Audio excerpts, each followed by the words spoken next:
Hello students, I am Shiva Dinkar. I welcome you to the channel The Maths Decode. इस video में हम probability के आगे के कंसेप्ट पढ़ेंगे। बेस थ्योरम क्या होता है मैंने आपको पिछली वीडियो में बता दिया था। बेस थ्योरम और टोटल प्रोबेबिलिटी के बारे में मैंने आपको पिछली वीडियो में बताया था। अगर आपने पिछली वीडियो नहीं देखी है तो स्टूडेंट्स प्लीज पिछली वीडियो देख लीजिए आप। उससे आपको आइडिया लग जाएगा कि बेस थ्योरम क्या होती है और टोटल प्रोबेबिलिटी क्या होती है, और उस वीडियो को देखने के बाद आप इन क्वेश्चंस को कीजिए। बेस थ्योरम का कंसेप्ट आपका पूरा हो जाएगा। ठीक है, तो बिना देरी किए हम आज के टॉपिक पर चलते हैं, क्वेश्चंस पर। और जो सबसे पहला क्वेश्चन है आपका वो आपकी स्क्रीन पर है। उसने बोला कि an urn contains 5 red and 5 black balls. A ball is drawn at random, its color is noted and returned to the urn. Moreover, two additional balls of the color drawn are put in the urn and then a ball is drawn at random. What is the probability that the second ball is red? इसने बोला एक earn है, एक bag है हमारे पास, उसमें 5 red and 5 black balls। ठीक है, तो सॉल्यूशन करते हैं इस क्वेश्चन का। सॉल्यूशन, तो सपोज करो हमारे पास एक अर्न है और इस अर्न में आपके 5 तो रेड बॉल्स हैं एंड 5 ही आपकी black balls. 5 red balls and 5 black balls are there in the urn. ठीक है, उसके बाद इसने बोला a ball is drawn at random. हमें इसमें से एक बॉल निकालनी है। अगर हमें इसमें से एक बॉल निकालनी है तो हो सकता है जो बॉल हम निकालेंगे वो रेड कलर की हो, और हो सकता है जो बॉल हम निकालेंगे वो ब्लैक कलर की हो। तो यहाँ पर दो इवेंट्स हम बनाएंगे। इवेंट इवन, जो हमने बॉल पहले नंबर पे निकाली वो रेड है ना। The drawn ball, the drawn ball is of red colour, is of red colour. और जो दूसरी बॉल हम निकाल रहे हैं, मतलब दूसरी जो इवेंट बनेगी, हो सकता है कि हम ब्लैक बॉल निकाल लें वो फर्स्ट बारी में। तो the drawn ball, the drawn ball is of black. तो यहाँ पे हमारे पास दो इवेंट बन चुकी है।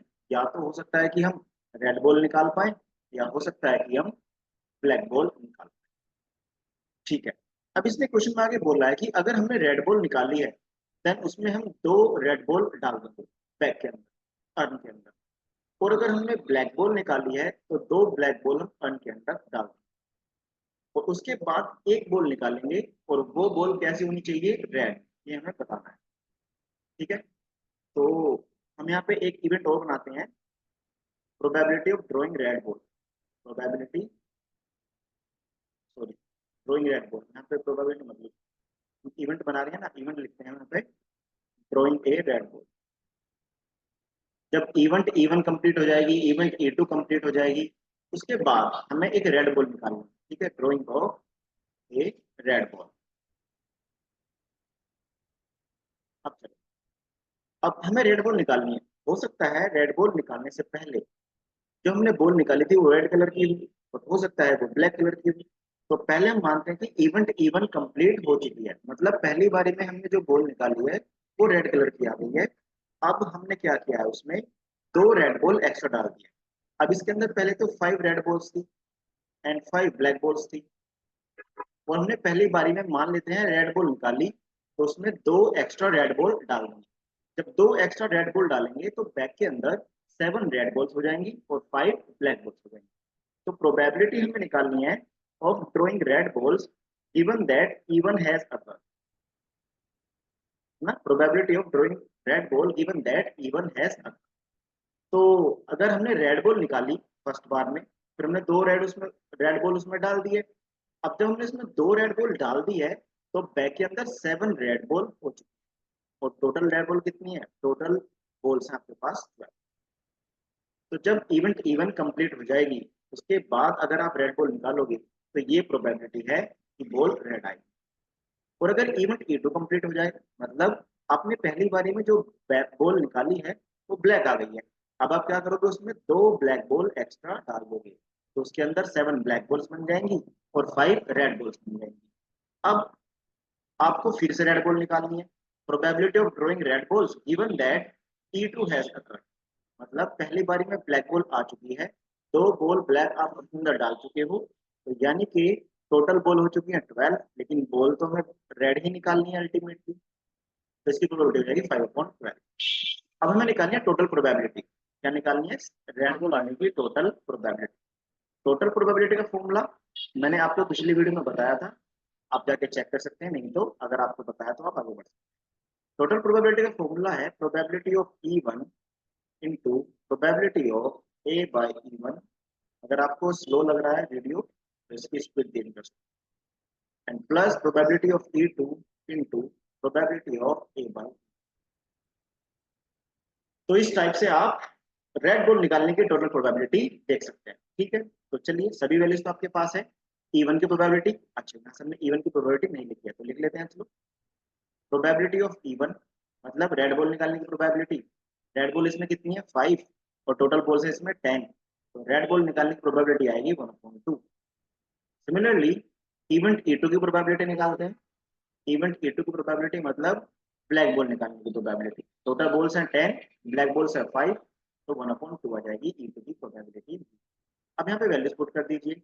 E1 की probability 1/2 into A by E1 की प्रोबेबिलिटी 7 प्लस E2 की probability 1/2 and A by E2 की प्रोबेबिलिटी 5/5। इसको आप सोल्व करोगे और आंसर निकालोगे। मेरे ख्याल से ये आएगा आपका 24, नीचे एलसीएम आ गया, ऊपर आ जाएगा 7 + 5 दैट इज 12, और इसका आंसर आ जाएगा 1। ठीक है स्टूडेंट्स, आई होप आपको ये समझ में आया होगा।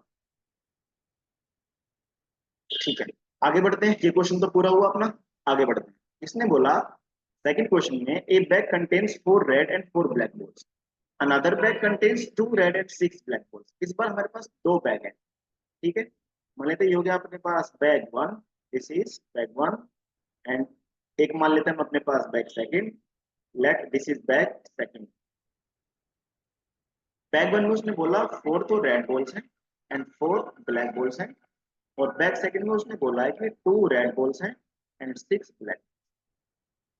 One of the bag is selected, one of the bag is selected मतलब हमें इन दोनों में से कोई सा एक बैग सिलेक्ट करना है पहले। तो हो सकता है कि हम फर्स्ट बैग सिलेक्ट कर लें, और हो सकता है कि हम सेकंड बैग सिलेक्ट कर लें। तो यहाँ पर दो इवेंट बनानी पड़ेगी। एक तो वो इवेंट जब हम फर्स्ट बैग सिलेक्ट कर रहे हैं, मतलब selecting of first bag, selecting of first bag. और एक मान लेते हैं हम इवेंट E2, जिसमें हम क्या करेंगे? सेकंड बैग को सिलेक्ट करेंगे, और ये हो जाएगा आपका selecting of second bag. Second bag को आपने कर लिया है सिलेक्ट। ठीक है, इवन आपने इवेंट मान ली कि फर्स्ट बैग को सिलेक्ट करना है, इवेंट E2 आपने मान लिया है कि सेकंड बैग को सिलेक्ट कर रहे हैं। ठीक है, इनकी प्रोबेबिलिटी भी देख लेते हैं। अच्छा, दो बैग में से एक बैग सिलेक्ट करने की प्रोबेबिलिटी कितनी रहेगी? 1/2, बिल्कुल सही। अब चाहे पहला बैग सिलेक्ट कर रहे हो या दूसरा बैग सिलेक्ट कर रहे हो, तो एक बैग सिलेक्ट करने की प्रोबेबिलिटी तो 1/2 ही रहने वाली है, क्योंकि हमारे पास कुल मिला के दो बैग है, एक हमें सिलेक्ट करना है, तो 1/2 इज द प्रोबेबिलिटी, सिंपल। अब आगे बढ़ते हैं क्वेश्चन को। इसने बोला one of the bag is selected at random, हमने एक बैग सिलेक्ट कर लिया, उसकी प्रोबेबिलिटी भी फाइंड कर ली, आगे बढ़ते हैं। And a ball is drawn from the bag which is found to be red, और हमने इन बैग में से एक बॉल निकाली जो कि रेड कलर की थी। तो हम यहाँ पे एक इवेंट और बना लेते हैं, इवेंट ए, यानी कि drawing of red ball. Event A में हम कैसी बॉल निकाल रहे हैं? Drawing of red ball, no problem. हम रेड बॉल निकाल रहे हैं। अब इसकी हमें प्रोबेबिलिटी देखनी है, रेड बॉल निकालने की प्रोबेबिलिटी। तो हो सकता है कि हम फर्स्ट बैग से रेड बॉल निकालें, और हो सकता है कि हम सेकंड बैग से रेड बॉल निकालें। तो drawing of red ball from bag first, probability of A given that E one has. तो फर्स्ट बैग से रेड बॉल आने की प्रोबेबिलिटी कितनी है? 4/8, am I right? Yes, that is 1/, and second bag से हो सकता है कि हम सेकंड बैग से बॉल निकालें। तो probability of drawing red ball from back side, probability of A given that E2 has occurred. हमने सेकंड बैग सिलेक्ट कर लिया है। अब सेकंड बैग सिलेक्ट करने के बाद सेकंड बैग से रेड बॉल निकालनी है, तो उसकी प्रोबेबिलिटी है 2/8, क्योंकि सेकंड बैग के अंदर टोटल 8 बॉल्स हैं और उसमें रेड कितनी है? 2। तो सेकंड बैग से रेड बॉल निकालने की प्रोबेबिलिटी हो जाएगी आपकी 2/8। इसको सोल्व करेंगे तो आ जाएगा आपका 1/4। अब आपको निकालनी है total probability.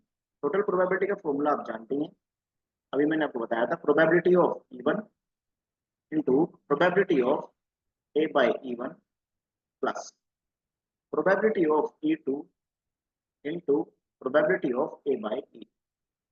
So this is the total probability. Now calculated E1 की probability कितनी है 1/2 और A by E1 की probability भी कितनी है 1/2. E by E2 की probability कितनी है 1/2 and A by E2 की probability 1/4. तो ये आ जाएगा आपका 1/4 प्लस 1/8. मेरे ख्याल से इसको सोल्व करने पर आ जाएगा आपके पास 3/8. तो टोटल प्रोबेबिलिटी आप निकाल चुके हो जो कि आई आपकी 3/8. अब क्वेश्चन को आगे बढ़ते हैं. हमने यहाँ तक क्वेश्चन सोल्व कर लिया, मतलब हमने रेड बॉल निकाल लिया. अब इसने बोला find the probability that the ball is drawn from the first bag. हमें ये बताना है कि हमने जो बॉल निकाली है वो फर्स्ट बैग से निकाली है ना. मतलब रेड बॉल तो निकल चुकी, रेड बॉल तो निकल चुकी. देखिए गिवन दैट वाली कंडीशन है कि रेड बॉल निकल चुकी. Given that A has occur, red ball जो है निकल चुकी है. अब हमने फर्स्ट बैग से निकाली है तो हमें फाइंड करना है probability of drawing red ball from bag first given that red ball has been drawn. इसका फॉर्मूला क्या है? इसका फॉर्मूला बनेगा आपका probability of E1 into probability of A by E1 और नीचे आ जाएगा आपका टोटल प्रोबेबिलिटी.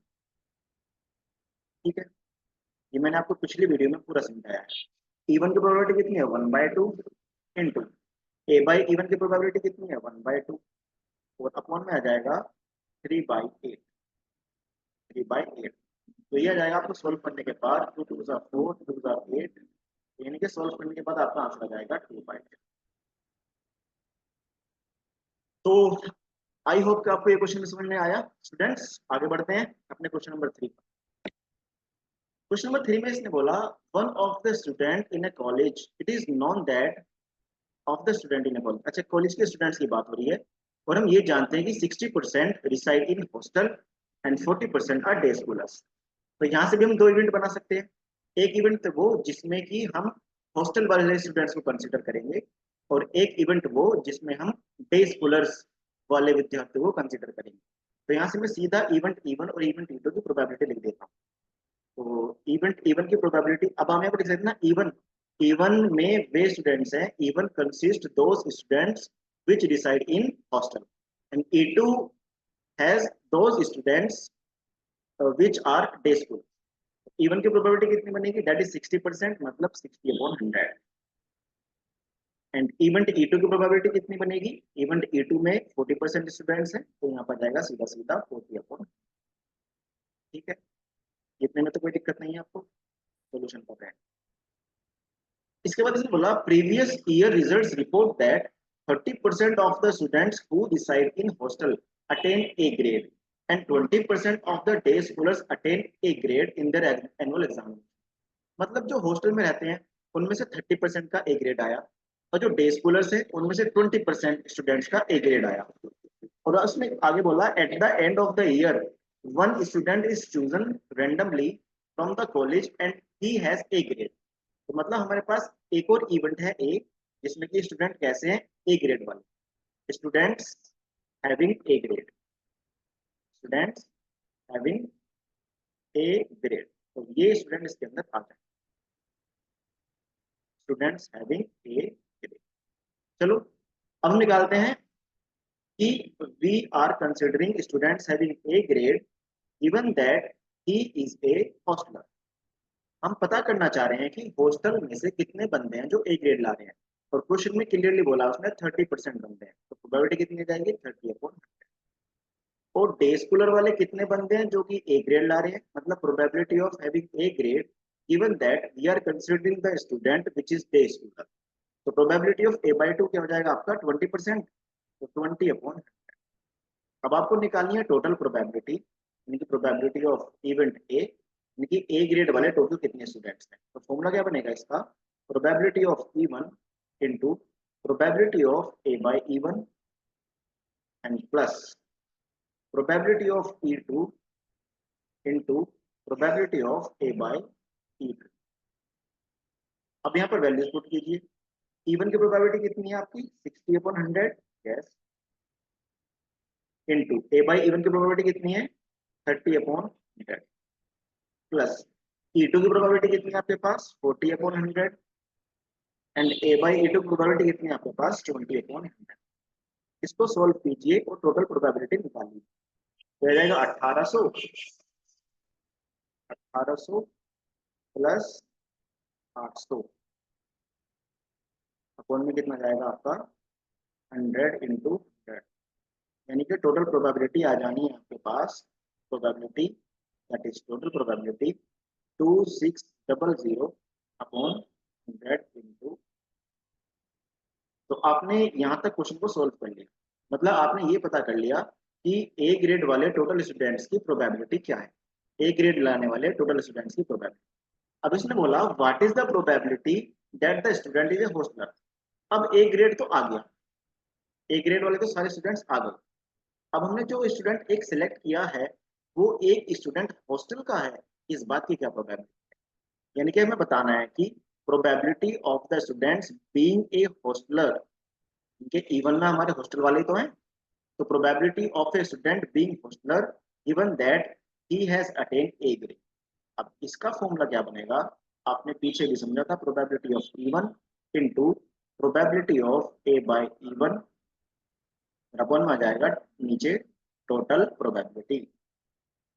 ठीक है, टोटल प्रोबेबिलिटी आ जाएगी, कोई दिक्कत वाली बात नहीं है। कोई दिक्कत वाली बात नहीं। आगे बढ़ते हैं चलो। E1 की प्रोबेबिलिटी कितनी है 60/100 इंटू ए बाई E1 की प्रोबेबिलिटी आपकी 30/100 और नीचे जो टोटल प्रोबेबिलिटी आएगी वो आएगी आपकी 2600/100 इंटू टोटल प्रोबेबिलिटी। देखो 100 × 100 से 100 × 100 चला जाएगा, दो जीरो से यहाँ से दो जीरो भी चला जाएगा और 2 से इसको डिवाइड करेंगे तो यह जाएगा 2 3 ज़ा 6 3 3 ज़ा 9 9/13। So I think 9/13 is the correct answer if we have done no mistake in this question. आप कैलकुलेशन चेक कर लीजिएगा, बाकी सब तो हमने सही किया है। ठीक है स्टूडेंट्स, आगे बढ़ते हैं। ये क्वेश्चन भी आपका पूरा हुआ। आई होप तो आपको मजा आ रहा है, आपको सब समझ में आ रहा है। अगर सब समझ में नहीं आ रहा है तो आप पिछली वीडियो जरूर देख लेना, क्योंकि वहां पे मैंने सब बेसिक बता दिया है। तो क्वेश्चन नंबर 4, इसने बोला in answering a question on a multiple choice test, एक मल्टीपल चॉइस टेस्ट है, a student either knows the answer और गैसेस। स्टूडेंट्स को हो सकता है कि आंसर पता हो सकता है कि वो गैस करे, तुक्का लगाए। यही दो चीजें तो होती हैं जब आप मल्टीपल चॉइस क्वेश्चन का टेस्ट देते हो, तो या तो आपको आंसर पता होगा, और जब आपको आंसर पता होगा तो आप क्वेश्चन सही करोगे 100%, है ना। और जब आप तुक्का लगाओगे हो सकता है सही हो सकता है गलत हो। अब इसने बोला let 3/4 be the probability that he knows the answer. अब कोई स्टूडेंट को आंसर पता है, इसकी प्रोबेबिलिटी हो गई 3/4 and 1/4 B the probability of गेसिंग द आंसर। अब यहाँ पे दो इवेंट आ गई, एक तो इवेंट ये है कि स्टूडेंट को आंसर पता है और दूसरी इवेंट है कि स्टूडेंट आंसर को गैस कर पाए। तो यहाँ पे दो इवेंट लिख लेंगे, लिखते हैं सोल्यूशन। तो लेट हम यहाँ पर मान लेते हैं कि E1 be the event that student knows the answer,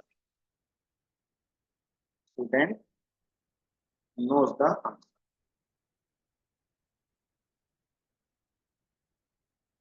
and event E2 मान लेते हैं हम student guesses the answer,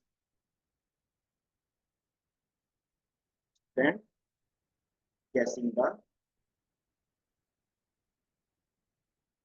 तो यहाँ से हमारी दो इवेंट बन चुकी है और इन दोनों इवेंट की प्रोबेबिलिटी हमें दी हुई है, जो कि क्या आपकी प्रोबेबिलिटी ऑफ इवेंट E1 क्या गिवन है आपको 3/4 and probability of event E2 आपको क्या गिवन है 1/4। ठीक है, तो यहाँ तक हमारा क्वेश्चन हो चुका है। इसने बोला assuming that a student guesses the answer correctly with probability 1/4, मतलब अगर स्टूडेंट ने आंसर को गैस किया तो पॉसिबिलिटी है सही होने की 1/4, है ना। यानी कि हमारे पास सही होना एक इवेंट आ गया, करेक्ट आंसर देना एक इवेंट आ गया। तो यहाँ पे इवेंट ए मान लेते हैं हम, है ना, इवेंट ए मान लेते हैं हम giving the answer correctly, student is giving the answer correctly, giving the answer.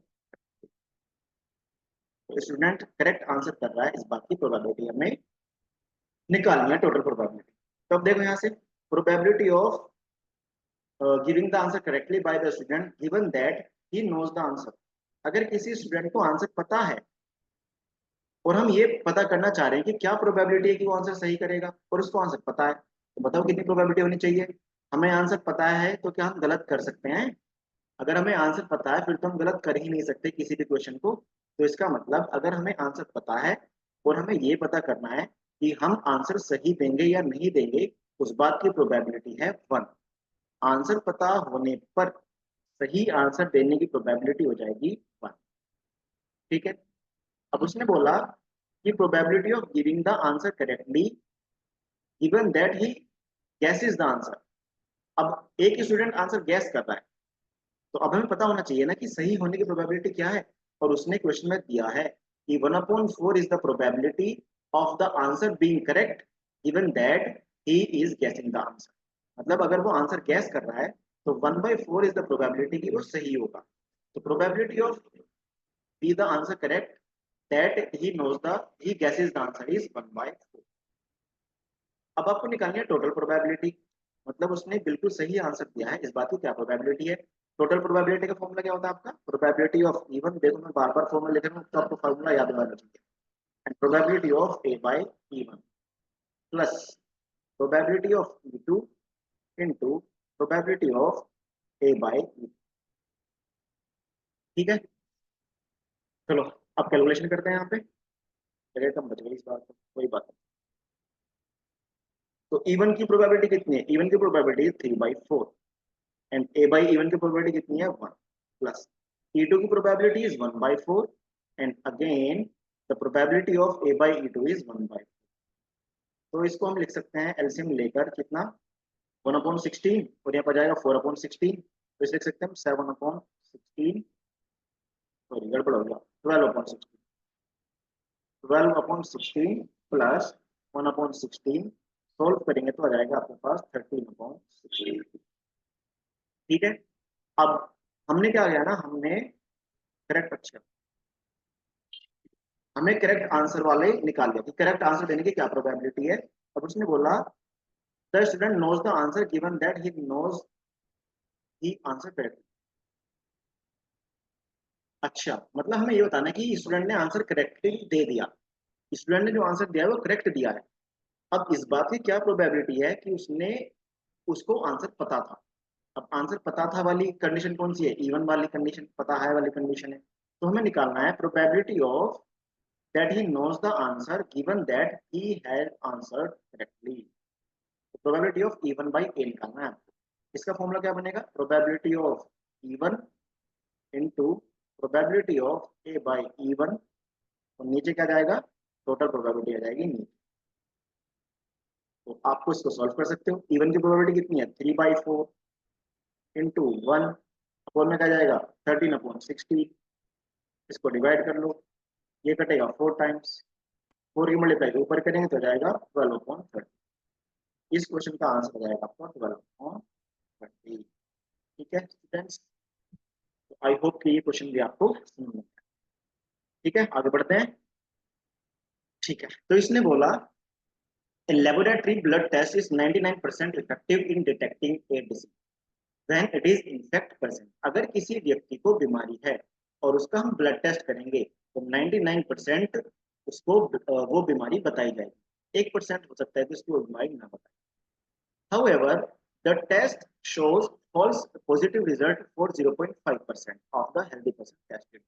लेकिन कई बार क्या होता है, अगर किसी हेल्दी पर्सन को टेस्ट करेंगे तो भी हो सकता है कि 0.5% उसको रिजल्ट पॉजिटिव आ जाए उस हेल्दी पर्सन का भी, यानी कि टेस्ट में हल्की फुल्की सी गड़बड़ है। अब इस क्वेश्चन में इसने क्या बोला कि if 0.1% of the population actually has the disease, 0.1% को डिसीज है। तो यहाँ पर अब देखो इवेंट बन गई दो। एक तो इवेंट में वे पॉपुलेशन के वे वाले वे आ जाएंगे, क्या बोलते हैं उनको? एलिमेंट्स मान लो, चलो वे बंदे आ जाएंगे पॉपुलेशन में से जिनको बीमारी है, और एक इवेंट में आ जाएंगे वे बंदे जिनको बीमारी नहीं है। तो यहाँ से इवेंट E1 और इवेंट E2 बना सकते हैं। तो सॉल्यूशन करते हैं इसको।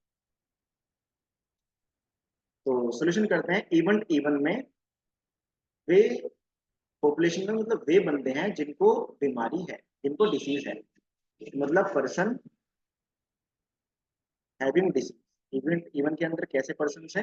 जिनको डिसीज, और इस बात की तो हमको दे रखी है प्रोबेबिलिटी कितना है, 0.1%। और E2 में क्या मान लेते हैं, इवेंट में E2 इवेंट में वे बंदे मान लेते हैं जिनको नहीं है, जिनको नहीं। तो 0.1% को तो है, जिनको नहीं है वे जाएंगे पर्सन नॉट हैविंग डिसीज, वो इवेंट E2 में जाएंगे, पर्सन नॉट हैविंग डिसीज। तो इवेंट इवन की प्रोबेबिलिटी, इवेंट की प्रोबेबिलिटी है 0.1%। 0.1% का मतलब है 1/1000, आई थिंक 1000 में से एक बंदे को बीमारी है, तो कितनों को नहीं है, 999/100। ठीक है, 999/1000। तो इवेंट इवन की प्रोबेबिलिटी भी आ गई, इवेंट E2 की भी प्रोबेबिलिटी आ गई। उसने बोला कि अगर ऐसे बंदों को टेस्ट करेंगे जिनको एक्चुअल में है बीमारी, तो 99% उनको बीमारी आएगी। तो इसका मतलब what is the probability that a person has the disease. हमारे पास एक और इवेंट है A, the person has the disease, person has the disease. ठीक है, चलो अब हम निकाल रहे हैं कि probability of having a person, probability of a person being having disease, probability that a person has the disease given that he has actually has the disease, probability of E by E1। उसने बोला 99% effective test, मतलब 99/100 is the probability कि बीमार व्यक्ति को बीमार दिखाया जाए, 99/100। और probability of a person being deceased and he does not have disease, अगर किसी व्यक्ति को डिसीज नहीं है तो भी तो टेस्ट उसको दिखा रहा है, दैट इज 0.5%, मतलब 0.5। ठीक है, अब यहां से हम निकालते हैं, क्या निकालते हैं यहां से, a person having the disease यानी probability of A. Total probability क्या आएगी, probability of E1 into probability of A by E1 plus probability of E2 into probability of A by E2। अब इसको सोल्व करेंगे, चलो सॉल्व करते हैं। ये आएगा आपका E1 की प्रोबेबिलिटी 1/1000 इनटू E2 की, अच्छा ए बाय E1 की प्रोबेबिलिटी कितनी है, 99/100 प्लस E2 की probability 999/1000 and A by E2 की प्रोबेबिलिटी 0.5/100, यानी कि इसको हम 1000 कर सकते हैं पॉइंट हटा के, और यहाँ पे मैं एक जीरो लगा रहा हूँ, यहाँ पर भी मैं एक जीरो। ठीक है, तो टोटल प्रोबेबिलिटी निकालो, नीचे तो आ जाएगा आपका 1000 इंटू 1000 क्योंकि यही एलसीएम, ऊपर आ जाएगा आपका 990 एंड प्लस करेंगे तो ये आ जाएगा 5000 में से 5 जाएंगे 4995। ख्याल से मैंने सही किया है। इसको ऐड कर लेंगे तो कितना आएगा, 5, 9 और 9 18, 9 और 9 18 और 1 19, 4 और 1 5, और यहाँ पे आ जाएगा आपका 1000 इंटू 1000। तो ये आ गई वो प्रोबेबिलिटी कि बंदे को एक्चुअल में डिसीज है। अब उसका रिजल्ट पॉजिटिव आया है, उसका रिजल्ट पॉजिटिव आया है, पॉजिटिव आने की भी प्रोबेबिलिटी हो गई। अब उसने बोला what is the probability that a person has the disease, और हैज द डिसीज वाली इवेंट कौन सी है, E1, यानी कि हमें निकालना है probability the test result is positive given that the person has the disease actual, यानी probability of A by E हमें निकालना है। इसकी क्या आंसर फॉर्मूला बनता है, इसका फॉर्मूला बनता है probability of E1 into probability of, गड़बड़ हो गया, E1 बाई ए आएगा यहाँ पे, आएगा E1 बाई ए, क्योंकि रिजल्ट तो पॉजिटिव आ चुका, given that result is positive और उस बंदे को एक्चुअल में है डिसीज में आएगा E। ठीक है, इसको फॉर्मूला लिखो, तो आएगा ए बाई E1 और अपॉन में आ जाएगा टोटल प्रोबेबिलिटी। ठीक है, थोड़ा कलर चेंज कर लेता हूँ। अब देखो E1 की प्रोबेबिलिटी कितनी है, 1/1000, और ए बाई E1 की प्रोबेबिलिटी कितनी है, 990/1000, और नीचे आ जाएगा आपका 5985। अपॉन में आ जाएगा 1000 टू 1000। ठीक है, अब इसको सॉल्व कर लो। 5 से डिवाइड करेंगे तो कितना आएगा? 5 से डिवाइड करेंगे तो आएगा 5 1 जा 5 एंड 5 9 जा 45, 5 8 जा 40। 5 से इसको डिवाइड करेंगे तो कितना आएगा? 5 1 जा 5, 5 1 जा 5, 5 1 जा 50, 5 7 जा 35। ये आगे भी कटता है किसी से? 3 से 9 से कट जाना चाहिए वैसे तो 9 2 जार 18, 9 2 जार 18, वन में क्या आएगा? 9 1 जा 9 और 2, 9 3 जा 27, 9 3 जा 27। अब किसी से कटेगा? अब तो सर किसी से नहीं कटेगा, तो इसका आंसर तो ये आना चाहिए 9। ये आंसर आना चाहिए इसका 22/133, अगर हमने सब कुछ सही किया है तो। ठीक है students, if there is no mistake in the calculation then this is going to be the right. तो ये रहा आपका पांचवा क्वेश्चन भी। आगे बढ़ते हैं, और भी है क्या? एक और। इसमें मतलब there are three coins, one is a two headed coin, मतलब हमारे पास तीन कोइन है। एक तो है टू हेडेड कोइन, मतलब उस कोइन के दोनों तरफ ही हेड है, दोनों फेसिस पर हेड है। मतलब अगर कोइन को टॉस करेंगे तो गारंटेड हेड ही आएगा, यानी कि हेड आने की प्रोबेबिलिटी बन जाएगी 1। समझना है कुछ? अगर एक कोइन है हमारे पास जो कि टू हेडेड है, उसको हम टॉस करेंगे और मैं बोलूंगी बताओ हेड आने की क्या प्रोबेबिलिटी है, तो 1 ना हो गई, 100% हेड ही आएगा। Another is a biased that comes up with head 75% of the time। उसने बोला दूसरा कोइन जो है उसमें हमने झोल कर रखा है थोड़ा, उसको हम जब भी उछालते हैं तो 75% टाइम्स हेड ही आता है, तो वो थोड़ा बायस्ड हो गया। And third is an unbiased, और जो तीसरा हमारे पास कोइन है वो अनबायस्ड है, मतलब हेड भी आ सकता है टेल भी आ सकता है, हेड आने की प्रोबेबिलिटी भी 50%, टेल आने की प्रोबेबिलिटी भी 50%। तो तीसरा कोइन कुछ ऐसा है। तो अब हमें one of the three coin is selected randomly and toast, हमें इन तीनों में से कोई सा भी एक कोइन टॉस करना है। तो यहाँ पे आपके पास तीन तीन इवेंट है, पहला कोइन सिलेक्ट करने की, दूसरा कोइन सिलेक्ट करने की एंड तीसरा कोइन सिलेक्ट करने की। तो हम क्या करते हैं, क्या है इसको सोल्यूशन करते हैं और मान लेते हैं हम event E1 with the probability of selecting first coin. Selecting first, first coin कैसा आपका? Two headed, selecting two headed coin, selecting a two headed coin. और इवेंट E2 मान लेते हैं हम, इवेंट E2 क्या माने? दूसरा कोइन सिलेक्ट करना है ना, बाइस्ड कोइन, तो of selecting of biased coin. और तीसरा कॉइन कैसा है आपका? अनबायस्ड, तो उसको सिलेक्ट करने की इवेंट मान लेते हैं इवेंट E3, तो selecting of unbiased coin, selecting of unbiased coin. ठीक है, अब देखो तीन कॉइन है, तीन कॉइन में से एक कॉइन सिलेक्ट करना है, तो क्या प्रोबेबिलिटी बनेगी? 1/3। इवेंट E2 की प्रोबेबिलिटी भी 1/3, इवेंट E3 की प्रोबेबिलिटी भी 1/3। तो event E1, event E2, event E3 तो को पूरा होने की प्रोबेबिलिटी कितनी है? 1/3 प्रोबेबिलिटी है। Got it? ठीक है, हमने एक कोइन लिया और उसको उछाला, इट शोज हेड्स और हेड आ गया। अब देखो, मान लेते हैं कि हमारे पास एक इवेंट है अकरिंग हेड। इवेंट इवन में क्या मान लिया? अकरिंग हेड, क्योंकि उसने हेड लाने की बात करी है। Probability of occurring head given that we are taking two headed coin, अगर हम टू हेडेड कोइन लेंगे और उसको उछालेंगे और हेड ही आएगा, इस बात की क्या प्रोबेबिलिटी है? 1। ठीक है, ये बात समझ गए? एंड सेकंड वाला, अगर हम कोइन लेंगे, हमने टॉस करेंगे और वहां से हेड आएगा 75% टाइम्स, तो probability of occurring head and we are taking second coin that is biased coin with 75% time that it is occurring head, तो 75/100 आ जाएगा आपका सेकंड वाले कोइन से हेड आने की probability, that is 3/4। And probability of occurring head given that we are taking unbiased coin, अगर हम किसी अनबायस्ड कोइन को उछालेंगे, फेयर कोइन को उछालेंगे, तो दो में से एक बार हेड आने की संभावना होती।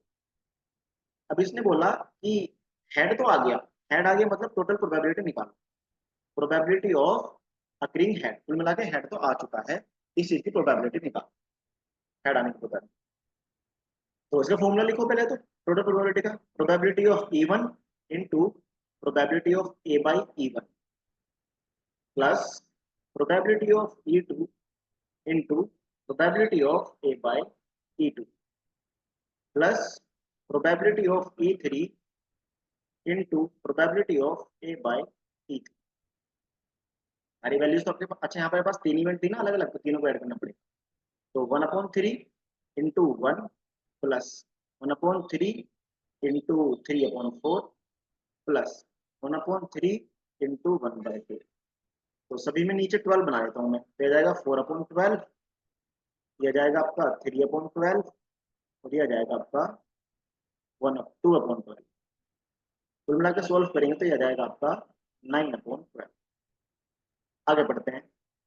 One of the three coin is selected randomly and tossed. It shows heads. What is the probability that it was two-headed coin? अच्छा, two-headed coin मतलब even वाला उसने पूछा है। उसने बोला जी हेड तो आ गया, मुझे given that head has occurred, head आ चुका है, और हेड आया है टू हेडेड कोइन से, इस बात की क्या प्रोबेबिलिटी है, देखिए हमें निकालना है इवन बाय ए। ठीक है, तो इसका फॉर्मूला क्या बनेगा, probability of E one into probability of A by E one, नीचे आ जाएगा आपका टोटल प्रोबेबिलिटी। इवन की प्रोबेबिलिटी कितनी है आपकी 1/3, ए बाई इवन कितना आपका 1 अपॉन में टोटल प्रोबेबिलिटी कितनी है आपकी 9/12। तो इसको सोल्व करेंगे तो मेरे ख्याल से आ जाना है ये 4/9। इस क्वेश्चन का आंसर हो जाएगा आपका 4/9। तो स्टूडेंट्स ये रहे आपके एक्सरसाइज एक्सरसाइज 10.3 के क्वेश्चंस। आई होप तो आपको ये क्वेश्चन समझ में आए होंगे, और अगर कोई से क्वेश्चन समझ में नहीं आया तो वीडियो को दोबारा देखना। अगर फिर भी कोई डाउट आ जाता है तो कमेंट कर देना, मैं कोशिश करूंगा कि आपका डाउट जो है ना दूर करूँ। इसके बाद कुछ इंपोर्टेंट क्वेश्चंस जो और बच गए हैं उनकी वीडियो भी जरूर आएगी। इससे पहले अगर आपने पिछली वीडियो नहीं देखी है तो पिछली वीडियो जो है ना जरूर देखना, तो आपको जो है पूरा का पूरा समझ में आ जाएगा। ठीक है, तो thank you very much, have a nice day, bye bye.